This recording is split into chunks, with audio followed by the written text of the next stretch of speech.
tacos that you dip into the braising liquid? Yes, please. This is Birria Tacos in a pressure cooker. Add the most beautiful roast, dried guajillo peppers, diced onions, crushed tomatoes, beef broth, chipotle peppers and adobo sauce, spices like chili pepper, paprika, oregano, black pepper, cloves, a bay leaf, cinnamon stick, and garlic. Are you excited yet?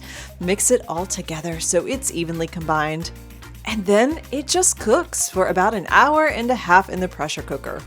Then remove and shred the roast and strain the braising liquid.